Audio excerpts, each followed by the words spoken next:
What's up, everybody? It is their main man Neons, and welcome back to another video. Today I'm putting an Xbox One versus PS4 video. Final verdict. This is gonna be my final verdict between the two consoles. We're gonna be comparing as much as we can after having over 6 months of playing with both consoles. I do own both consoles, so there's no fanboyism intended. I love both of them. Try to keep the comments civil. I know you're going to hate me for every little thing I'm going to say in this video, but keep the comments calm. We want this to be a safe environment. And the comments below, no death threats, so all my fans, that is very, very, very, very childish. Don't hate on each other, guys. Make this simple, and let's get into it. Okay, so let's go back into the times of May 2013. No, that time is cloudy from now, but the Xbox One had a thing called DRM. If you do not know what DRM is, it is the fact of games could not be used. You would buy a game new, you would install this to your Xbox, and that game would be permanently on your Xbox, and the disc is trash. So this was actually a bad thing for Xbox because you weren't able to share games with friends and stuff, and you would be charged to actually play that game on a different Xbox account, which is just ridiculous. That is so stupid. Also, DRM, if you do not check in online every 24 hours, you can lose your account.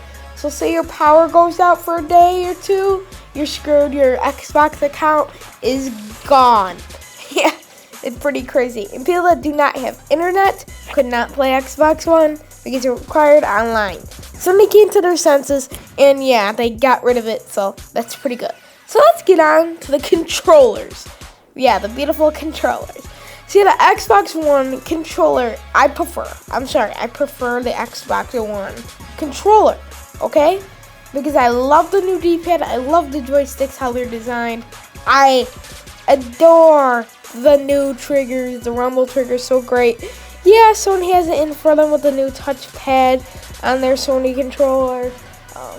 The DualShock 4 doesn't appeal to me as much as it does Xbox One, but it definitely is a 10 times better than the PS3 controller, which I think was one of the worst controllers known to man.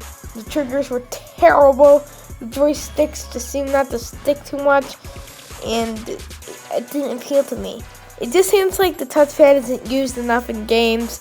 That actually be a main feature of the D-pad. Not the D-pad, the touchpad. It seems like it's a big thing that's fun in the controller and had a lot of hype, but never fed up to that hype. The hype just weared off after a while. It's just a little feature, as usual. Yeah. So let's get on to hardware specs.